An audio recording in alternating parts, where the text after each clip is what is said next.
এই পিছনে কিন্তু আরেকজন নামছে।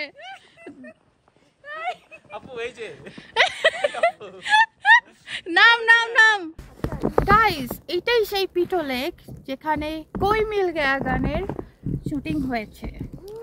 ওয়াও, এখানে কি আমাদের ঋতিক রোশন মশাই আইলা বলেছিলেন? আইলা নো, কোই মিল। আরেকজন আগায় লাগানোর চেষ্টা করছে, কিন্তু আগায় লাগছে না।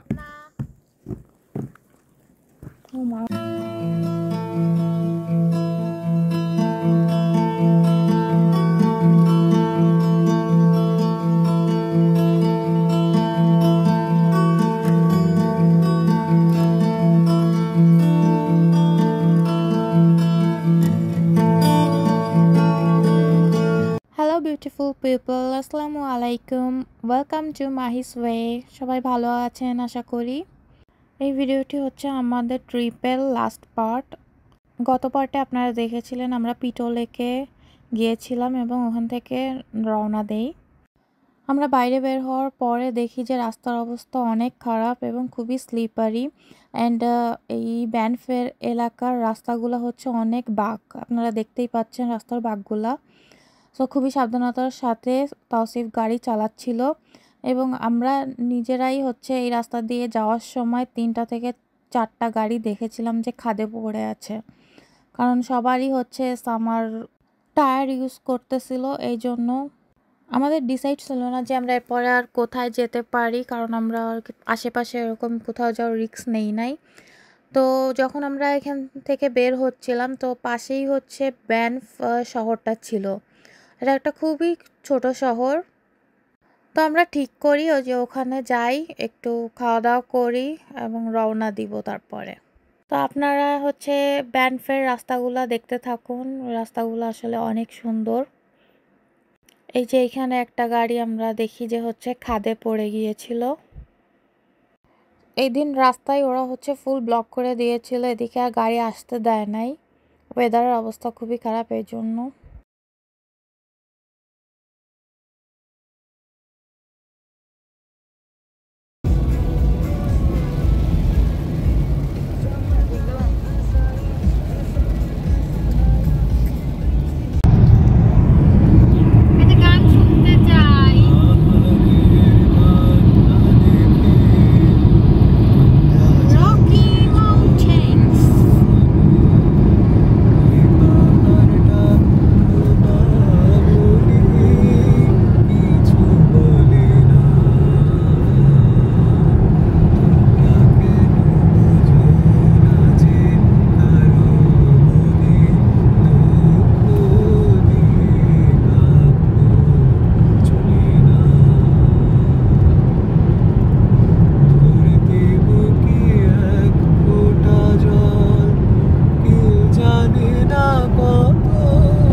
প্রত্যেকবার নতুন নতুন অভিজ্ঞতা, নতুন অভিজ্ঞতা আমাদের। ইয়েস, নতুন নতুন জিনিস হয় স্নোতে। আজকে আমরা আব্রাহাম লেকে চরম লেভেলের বাতাস দেখলাম, উচ্চ চাপ, উচ্চ ঠান্ডা। ইয়েস, এত ঠান্ডা, সরি এত চাপ যে আমরা দরজাটি খুলতে পারলাম না। অনেক বাতাস ছিল দেখাচ্ছে পড়বে, আর অন্যরকম লাগছে আব্রাহাম লেক। ক্যানমুর থেকে কতক্ষণ? ক্যালগারি 1 ঘন্টা। কেমন লাগলো? অনেক ভালো লেগেছে। এমনি তো পরিবেশটা খুব মন্ত্রমুগ্ধকর, তার সাথে মাহি আপু আমাদের সাথে ছিলেন, তার স্নেহে তার গাইডেন্সে আমরা খুব ভালো একটা ভ্রমণ করতে পেরেছি। আশা করি সামনে আবারও আমাদের সৌভাগ্য হবে মাহি আপুর সাথে যাবা। ইনশাআল্লাহ। বলো হ্যাঁ সবাইকে ধন্যবাদ। আল্লাহ হাফেজ। স্টিল হয়ে দাঁড়ায় আল্লাহ হাফেজ। না, আজকে আমরা নতুন ভাবে দেখেছি। কি হ্যাঁ আমরা আজকে নতুন ভাবে ব্যান্ড দেখেছি, স্নো দেখেছি, রোদ দেখেছি, ঝড় দেখেছি, বৃষ্টি দেখেছি, সবটা। হ্যাঁ, সবটা আমি দেখেছি। কি ও যেভাবে তো হেসে বলো ও হাসে। Oh my God! ঘুম এসে পড়েছে ভাইয়া, ঘুম এসে পড়েছে। হ্যাঁ, আমাদের তাওসিফে অনেক ভালো গাড়ি চালায়, এই জন্য আমাদের ভাইয়াটি ঘুম এসে পড়েছে। আমি ক্লিপ নিয়ে নিয়েছি ভাইয়া। Oh my God! Guys, you have to see.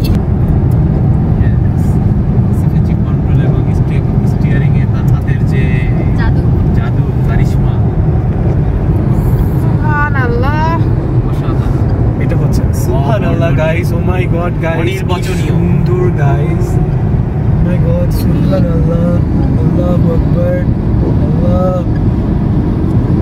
ও যতবার পারে Wow, this was close. বানাইছি এবার বেটি চুপ থাক। কত মেঘ করেছে এখানে। মেঘ করেছে, ঘুম এসেছে। মেঘ ঘুম এসেছে। মেঘ এসে পড়েছে। সালমান ঘুমায় কেন? হাতি নাচছে, ঘোড়া নাচছে। সোনামণি পেয়ে সালমান সালমানি পেয়ে। কি কারে কোথায় কি করলাম? ওয়াও, হ্যাম না অবশ্যই না অবশ্যই। আমার ঘুম এসে পড়েছে। ক্যামেরার দিকে না। ওকে, ঘুম এসে পড়েছে, আমাদের মেঘ এসে পড়েছে, আমাদের খিদা লেগে পড়েছে। অনেক খেয়েছি আজকে কিন্তু তোমার আজকে কষ্ট হবে না মানে এটা নিয়ে। যেটা আমরা বলতে চাচ্ছিলাম, নীলান্তি সেনগুপ্তা খুবই স্বাস্থ্য সচেতন। তো উনি ভাবছেন ক্যালোরির যে একটা পরিমাপ আছে সেটাতে উনি আজকে অনেক বেশি ক্রস করে ফেলেছেন, অতিক্রম করেছেন। তাহলে আমাদের কি করতে হবে? তাহলে আমাদের হেঁটে হেঁটে বাসায় যেতে হবে। আর আমাদের খুঁজে পাওয়া যাবে না। ক্যালগেরিতে থেকে হেঁটে হেঁটে একবার যাওয়া যায়। আমি লিখে দিতে পারি 1.5 কেজি করে। আমি 1.5 কেজি। বাসায় বসে 1.5 কেজি একদিনে খাবো। এরপরে আমরা 1 ঘন্টার মধ্যে ব্যান্ড সিটির দিকে প্রবেশ করি। ব্যান্ড সিটিটা দেখতে অনেক সুন্দর, আর আমরা যখন গিয়েছিলাম তখন সন্ধ্যা হয়ে গিয়েছিল। রাতের বেলা লাইটিংয়ে সিটিটাকে আরও বেশি সুন্দর লাগতেছিল। এটা মেইনলি হচ্ছে ট্যুরিস্ট স্পট। ওইখানে বেশিরভাগই মানুষজনকে দেখে মনে হচ্ছিল দেশের বাইরে থেকে এসেছে। মেইনলি যারা ইউএসএতে থাকে তারাও এখানে ঘুরতে আসে, আর ইউরোপ থেকেও আসে মানুষজন ঘুরতে। তো আমরা সিটির ভিতরে ঢুকে গাড়ি নিয়ে একটা রাউন্ড দেই এবং তারপর হচ্ছে পার্কিং স্পট খুঁজে গাড়ি পার্কিং করে আমরা হাঁটাহাঁটি করতে থাকি। ওখানে আশেপাশে অনেকগুলো শপ আছে। আমি হচ্ছে সুভেনিয়ার শপগুলোতে ঘুরতেছিলাম। অ্যান্ড একটা কফি দরকার ছিল আমার মনে হলো আমার কাছে, সো আমি একটা কফি কিনে এখানে কফি পান করি। অ্যান্ড আমরা সাথে করে হচ্ছে নুডলস রান্না করে নিয়ে গিয়েছিলাম। তো আমরা রওনা দেওয়ার আগে গাড়িতে বসে নুডলসটা খেয়ে নেই এবং আমরা রওনা দেই এবং একেবারে বাসায় এসে আমরা খাওয়া দাওয়া করি। আমি মনে করি একদিনের ট্রিপে গেলে খাবার সাথে করে নিয়ে যাওয়াই বেটার। একদিক দিয়ে অনেক খরচ বেঁচে যায় এবং টাইমও অনেক বেঁচে যায়, কারণ আমাদের প্রত্যেকটা খাবার স্টপে একটা নির্দিষ্ট টাইম স্পেন্ড করতে হতো। এটাও একটা টাইম ম্যানেজমেন্টে আমাদের হেল্প হয়, সাথে আমাদের ট্রিপটাও বাজেটের ভিতরে চলে আসে। এটা হচ্ছে ব্যানফে শহরের চৌরাস্তার মোড়। এখানে গেলে একটা ইউরোপ ফিল আসে, আর পাশে হচ্ছে পাহাড়, দেখতে এত সুন্দর লাগে সিটিটা।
তারপরে আমরা এখান থেকে রওনা দিই এবং চলে আসি রাত গেস 12টা-1টার মধ্যে আমরা বাসায় চলে এসেছিলাম।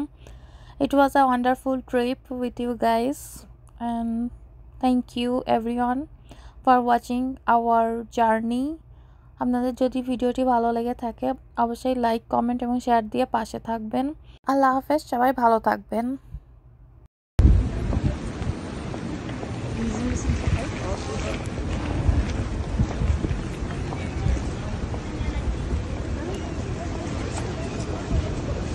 বৃষ্টি, কফি আর আমি আর আগুন আর আমার বুকের ভেতরে রাখো।